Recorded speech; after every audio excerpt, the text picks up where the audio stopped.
Okay, firstly, I'd like to define what we're talking about here today. We're talking about beauty pageants on our campuses, in our cities, our students. We're talking about protecting them from objectification. We're talking about stereotypical beauty pageants. We're not talking about people who come along and say, we're going to run a disabled student beauty pageant, we're going to run a beauty pageant that celebrates beauty within everyone. We're talking about the ones where you've got to be hot, you've got to be slim, you've got to be blonde.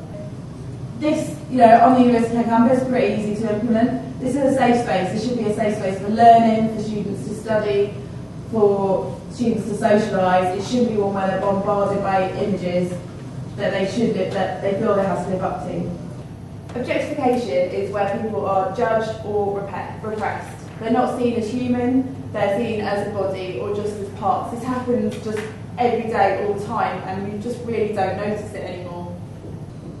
Anyone obviously can be objectified. There are plenty of magazines, probably in Campus Shop, with men on the cover or men inside, and I'm not saying they don't get objectified, but it is mainly women. Even women's magazines have women on the cover, they don't have men on the cover. Men's magazines have women on the cover.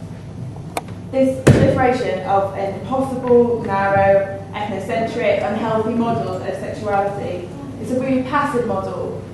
It's not healthy to objectify women, and beauty pageants objectify women. Some would argue that we're post-feminism, we don't need feminism anymore, aren't women equal? There's plenty of women I know that think, well, everything's hunky-dory, isn't it? I've got a job, I get paid the same as my male colleagues.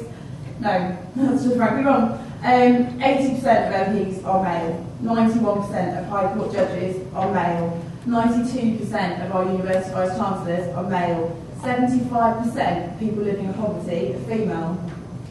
To counteract your point, if you look at the legal fraternity, for example, our Attorney General is a woman, and not only is she a white middle-class woman, she is of West Indian descent. What would you like to see to counteract your argument? There's always an exception to the rule, but the vast majority of positions of power are held by men. That's just a fact. This rise of Miss University UK, beauty pageants, just this week, that advertising for the law stock has got two women with their boobs out, well not out, but up, advertising a student event. This rise of just acceptance, that nobody's been batted an eyelid at that, it's showing there's a backlash against the gains women have made. We've made massive gains. How do beauty pageants differ from any other sporting competition? Massively different. Sporting competitions are about sporting ability, they're not about what you look like. Finally, I'd just like to address, what about women's rights to take part? I mean, obviously, you've got a right to take part in what you want, you've got a right to do what you want with your bodies. We're not talking about that. I've got nothing against someone who chooses to take part in a beauty pageant. That's their choice, but it's not as simple as an individual choice. The idea that it's okay to judge women based on their appearance and that there's an objective standard at which you can judge this is wrong, and this influences the way that men treat women, that women treat women. Yes? Would you condemn a woman's desire to expose herself?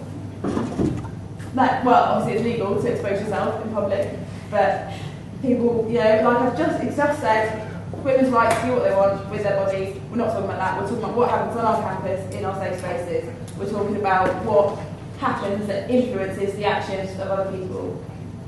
So, to sum up, I've talked about what we're talking about.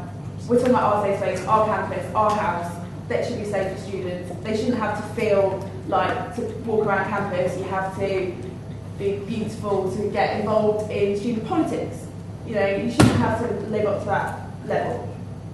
We've talked about objectification, what it is, and why we still need feminism, why there is still sexism, why women are not equal. I would love to get up here and say women are equal, and this is just completely irrelevant, but we're not.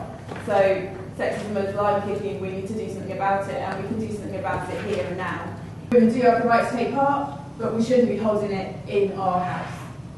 Please vote for this motion. Sorry, and that is all from me.